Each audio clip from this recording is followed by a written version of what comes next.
The first hotel to have more than 13 floors had a huge Halloween party to celebrate its opening. Each floor was set up like a maze, decorated with cobwebs and other Halloween decorations. There were lots of people dressed up as ghosts and ghouls to frighten the partygoers. An exciting prize was hidden on the top floor, and the first person to reach the prize would win it. Jack and Sophia were two of the partygoers. They worked their way easily through the mazes on the first few floors. As they headed up through the building, the hallways on each floor got darker and scarier. When they got to the 12th floor, Jack and Sophia heard a blood-curdling scream. As they made their way through the maze, they heard more screams and cries for help. Finally, in the lobby by the elevators, they saw blood dripping from the ceiling. The elevator dinged, and the doors slowly opened, which was strange because every other time they used the elevator, the doors had been quick and smooth. The light in the elevator was flickering as they stepped in and, as the doors began to close, the lights went out completely. And then, screams so loud the entire building heard them begin to ring out. At first, the partygoers thought it was part of the scary Halloween theme. But then, the owners of the building turned on all the lights and asked everyone to return to the lobby. But when people tried to use the elevator, it never came. The bell would ding, but the doors wouldn't open, and they were all forced to use the stairs. Down in the lobby, the building owners explained they had not played the sounds of the screams. And, as they did a check of everyone who had come back, they realized Jack and Sophia had not returned. Just then, the doors to the elevator opened. It was empty except for Jack's watch, one of Sophia's shoes, and a pool of blood. Jack and Sophia were never seen again, and the building owners took away the button for the 13th floor, so nobody would disappear there again.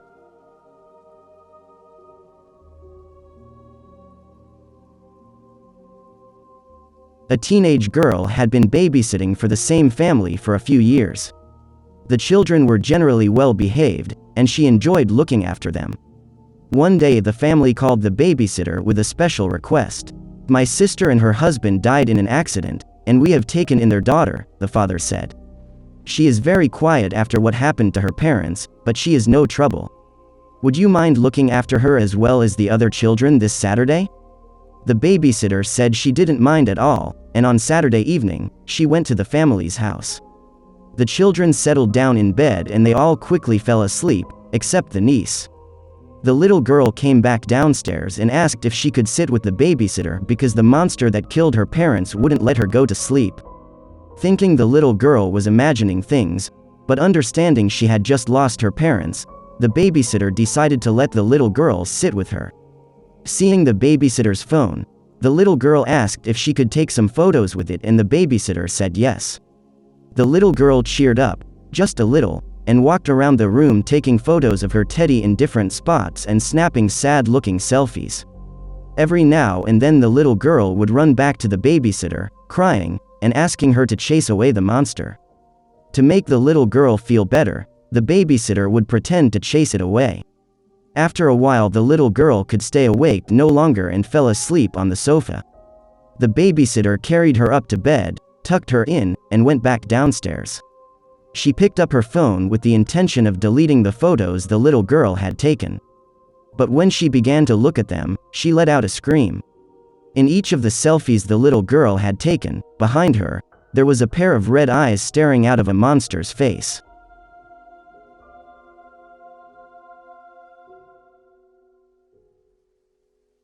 A man was lying in bed one evening when he noticed there were lots of sirens in the streets outside.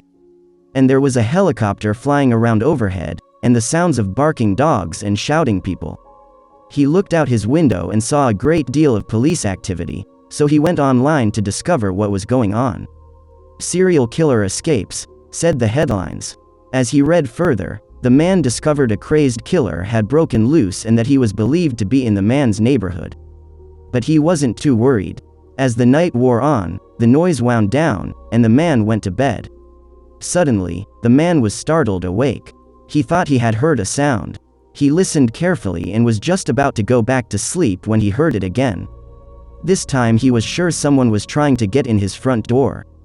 The man looked down the hallway, terrified, not knowing what to do. The only way out of his room, without going into the hallway, was through the window.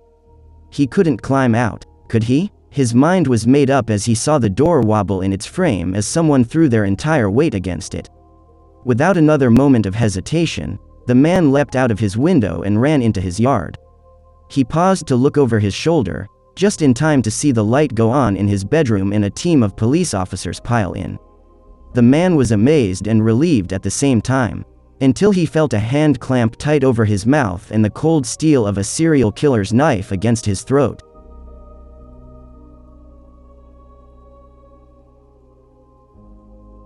A man and his young teenage son lived together in a small house on the outskirts of town. The lot their house sat on was large and overgrown with tall hedges blocking the house from the street.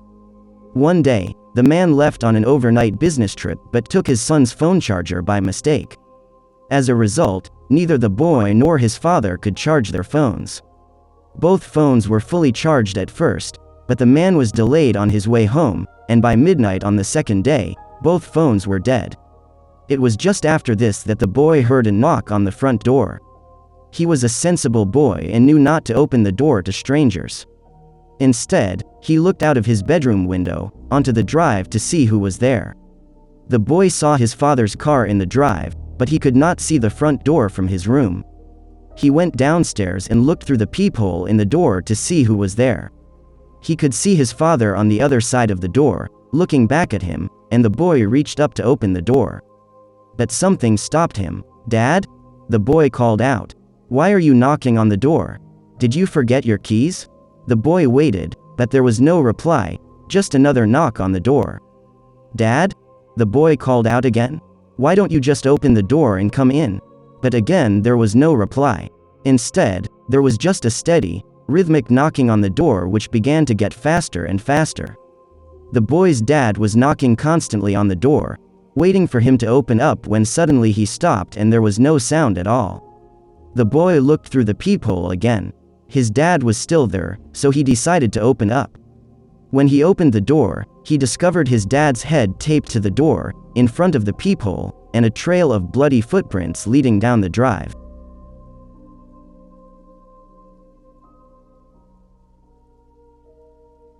A man moved to a small town and slowly got to know a few of his new neighbors. He soon learned that most of the residents believed that one of the roads out of town was haunted, but he didn't believe in ghosts, so he never asked why. One day, the man went to visit a friend in another town. He was enjoying his visit so much that he ended up staying later than he had planned. By the time he left for home, it was way past midnight. There was no moon that night, and once he left the town limits, the only lighting came from his headlights. Soon it began raining, and the rain made it even more difficult to see. As a result, it was almost too late to brake when the man saw the woman on the road. He jammed his foot hard to the floor, and the car swerved in the road before coming to a stop just inches from her legs. Normally, the man would have driven off again, but it was so late and the weather was terrible. He decided to offer the woman a ride. She got into his car, took off her wet hoodie and held her hands up to the vents to capture the warmth. When they reached town, the woman directed him to her home, thanked him for the ride, and went inside. When the man got home, he discovered she had left her hoodie in his car. He thought about driving back to her house, but it was so late that he decided to go inside to bed and return the hoodie the next day. The next morning, he drove back to the house where he had dropped her off, walked to the door, and rang the bell.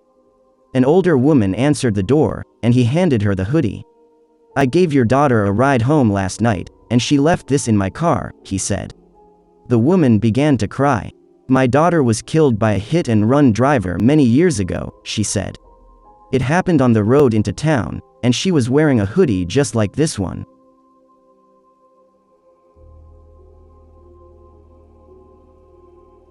When I was a child, I lived on a street with a haunted house. A large and happy family had lived in the house until a night when one of the children was playing with matches. The youngest boy of the family dropped a lit match on his bed but was too scared to call out for help. The boy was burned alive under his covers. His parents and 2 sisters died with him in the flames. One evening during a sleepover, my friends and I took turns trying to scare each other with ghost stories. It was approaching midnight and, unable to scare each other, we thought it would be fun to go to the haunted house in the dark. We walked through the gate together and up to what remained of the door, still set in its stone doorframe. The smell of smoke hung in the air, and thin clouds of ash were being blown in the breeze. But then we realized there was no breeze. Shapes began to form in the clouds of ash and gray hands reached out from the shapes. As we turned to run, screams rose up out of the ashes. "Help us, we're burning," they cried. We started to run, thinking that as soon as we were clear of the house we would be safe. But the ash shapes and screams followed us. As we neared my home, the smell of burning was almost overwhelming, and as we reached my door, I glanced over my shoulder to see a hand reaching for me.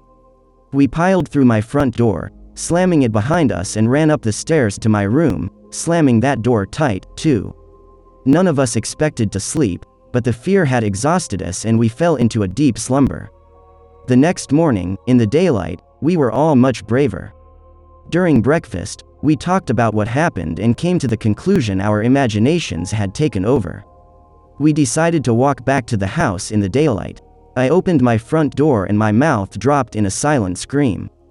There, on the door, were 2 large round scorches high on the door, like someone had pounded on it with burning hands. Lower down, there were 2 smaller sets of handprints, as if children with burning hands had pushed against it. Finally, near the bottom of the door was a tiny set of burnt handprints, as if the youngest little boy had tried in vain to push open the door and get help for his family.